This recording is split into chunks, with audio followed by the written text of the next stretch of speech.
नमस्कार, हिमाचल समाचार में आपका स्वागत है। आज के मुख्य समाचार। हिमाचल प्रदेश मंत्रिमंडल के निर्णय। मुख्यमंत्री ने हिमाचल प्रदेश विश्वविद्यालय शिमला में की हमीरपुर छात्र संघ के समारोह की अध्यक्षता। मुख्यमंत्री ने कहा, वित्तीय घाटे से उबारने के लिए हिमाचल पथ परिवहन निगम में किए जाएंगे व्यापक सुधार। और अब समाचार विस्तार से। मुख्यमंत्री ठाकुर सुखविंदर सिंह सुक्खू की अध्यक्षता में बुधवार को शिमला में प्रदेश मंत्रिमंडल की बैठक आयोजित की गई। बैठक में प्रारंभिक शिक्षा विभाग में टीजीटी एवं अन्य श्रेणियों के 5,291 रिक्त पद भरने का निर्णय लिया गया। इसमें टीजीटी कला के 1,070 पद, टीजीटी नॉन मेडिकल के 776 पद, टीजीटी मेडिकल के 430 पद, शास्त्री के 494 पद और जेबीटी शिक्षकों के 2,521 पद शामिल है। छात्रों को गुणवत्तापूर्ण शिक्षा प्रदान करने तथा शिक्षकों की कमी को पूरा करने के दृष्टिगत ये निर्णय दूरगामी भूमिका निभाएगा। मंत्रिमंडल ने दंत स्वास्थ्य सेवाएं विभाग में चिकित्सा अधिकारी के 28 पदों को भरने का भी निर्णय लिया। बैठक में ये भी निर्णय लिया गया कि किसी नागरिक अस्पताल अथवा सामुदायिक स्वास्थ्य केंद्र में यदि चिकित्सा अधिकारी के पद नहीं हैं, तो वहां पर इन पदों का सृजन कर भरा जाएगा। उद्योग विभाग में सर्वेयर के 4 पद और जिला नियंत्रक खाद्य नागरिक आपूर्ति एवं उपभोक्ता मामले के 2 पद भरने का भी निर्णय लिया गया। मंत्रिमंडल ने बच्चों को गुणवत्तापूर्ण शिक्षा प्रदान करने के लिए राज्य के प्रत्येक विधानसभा क्षेत्र में एक राजीव गांधी राजकीय मॉडल डे बोर्डिंग स्कूल खोलने का निर्णय लिया। प्रथम चरण में 13 स्थलों की पहचान की गई है और इनमें जल्द ही निर्माण गतिविधियां आरंभ की जाएंगी। इन स्कूलों में हाईटेक स्मार्ट क्लासरूम, खेल के मैदान इत्यादि आधुनिक सुविधाएं होंगी। इसके अलावा प्री प्राइमरी और प्राइमरी विंग के बच्चों को डे बोर्डिंग के दौरान खेलने के लिए खुला क्षेत्र उपलब्ध करवाया जाएगा। मंत्रिमंडल ने स्वरोजगार को प्रोत्साहन देने और स्थानीय युवाओं की उद्यमशीलता को बढ़ावा देकर आजीविका प्रदान करने के लिए राजीव गांधी स्वरोजगार योजना 2023 को अधिसूचित करने को स्वीकृति प्रदान की। ई टैक्सियों, ई ट्रकों और ई बसों, दंत चिकित्सा सुविधाओं और मत्स्य गतिविधियों को इस योजना के दायरे में लाया गया है। मंत्रिमंडल ने एटीक फ्लोर को रहने योग्य बनाने के लिए हिमाचल प्रदेश नगर एवं ग्राम योजना नियम 2014 के नियम 16 में संशोधन करने का निर्णय लिया। मंत्रिमंडल ने हिमाचल प्रदेश में राजस्व बढ़ाने एवं क्षमता वृद्धि के दृष्टिगत एक परियोजना को स्वीकृति प्रदान की। इस परियोजना के तहत राज्य कर एवं आबकारी विभाग वस्तु एवं सेवा कर के बकायादारों के रियल टाइम डाटा तक पहुंच बनाने में सक्षम होगा। इस परियोजना में दोषियों के खिलाफ त्वरित कार्रवाई करने के दृष्टिगत डाटा तैयार करने के लिए विशेष उपकरण भी होंगे, जिससे प्रदेश के राजस्व में वृद्धि होगी। बैठक में यात्री एवं माल कर के बकायादारों को 30 जून 2023 तक एक मुश्त राहत देने के दृष्टिगत मंत्रिमंडल ने यात्री एवं माल कर पर जुर्माना और ब्याज माफ करने को स्वीकृति प्रदान की। पीजीटी के बदले विशेष रोड टैक्स लागू करने के लिए हिमाचल प्रदेश में माल वाहकों से पीजीटी की मूल राशि वसूल होगी। मंत्रिमंडल ने बीजी नंगल बांध से तलवाड़ा रेलवे लाइन के निर्माण के लिए सरकारी भूमि को रेलवे विभाग के नाम हस्तांतरित करने को स्वीकृति प्रदान की।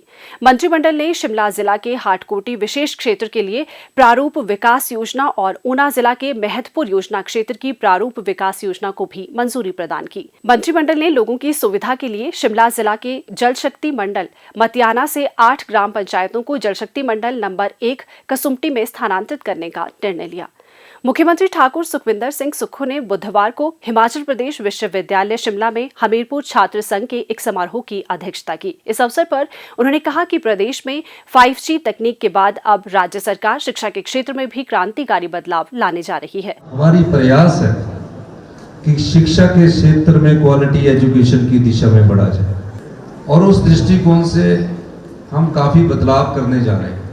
शिक्षा क्षेत्र में टेक्नोलॉजी का इस्तेमाल बहुत ज़्यादा होना शुरू हो चुका है। इस बार आप तो रिसर्च वर्क करते हैं, प्री पीएचडी के स्टूडेंट होंगे, पीएचडी के स्टूडेंट्स होंगे, लेकिन हम टेक्नोलॉजी जैसे पॉलिटेक्निकल कॉलेज है, इंजीनियरिंग कॉलेज है, उसमें हम robotic engineering, AI artificial intelligence और मशीन लर्निंग, डाटा साइंस जो भविष्य की टेक्नोलॉजी है, 5G के आने के बाद शिक्षा के क्षेत्र में महत्वपूर्ण बदलाव होने जा रहे हैं। इस बार हम एकेडमिक सेशन से वो शुरू करने जा रहे हैं। मुख्यमंत्री ने कहा कि ग्रामीण क्षेत्रों में गुणवत्तापूर्ण शिक्षा प्रदान करने के लिए चरणबद्ध तरीके से प्रत्येक विधानसभा क्षेत्र में Rajiv Gandhi day boarding school शुरू किए जा रहे हैं। इनमें प्री नर्सरी कक्षाएं भी शुरू की जाएंगी।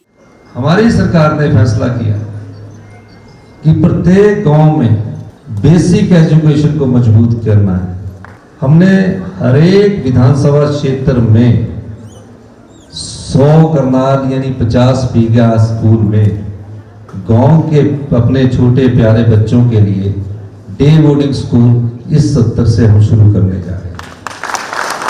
उसमें प्री नर्सरी से पहला क्लस्टर हमारा शुरू होगा, प्री नर्सरी से लेकर, और प्री नर्सरी के बाद 8 तक के पहले अभी कैंपस नया होगा और तकरीबन 15 बीघे में स्पोर्ट्स की फैसिलिटीज होगी।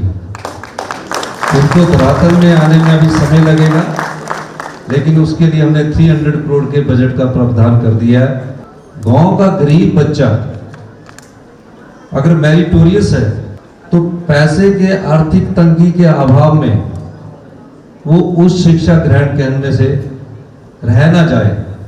इस दृष्टि से हमने सरकार ने फैसला किया, अगर वो +2 के बाद नीट पास करके एम्स में जाता है, IGMC में जाता है, डॉक्टर बनता है, उन गरीब बच्चों के लिए किसी पर वो सहानुभूति के निर्भर ना रहे, हमने 1% ब्याज की दर से PhD तक की पढ़ाई का लोन का इस्तेमाल उन आर्थिक जिनकी मजबूती ने उन बच्चों के लिए हमने किया है,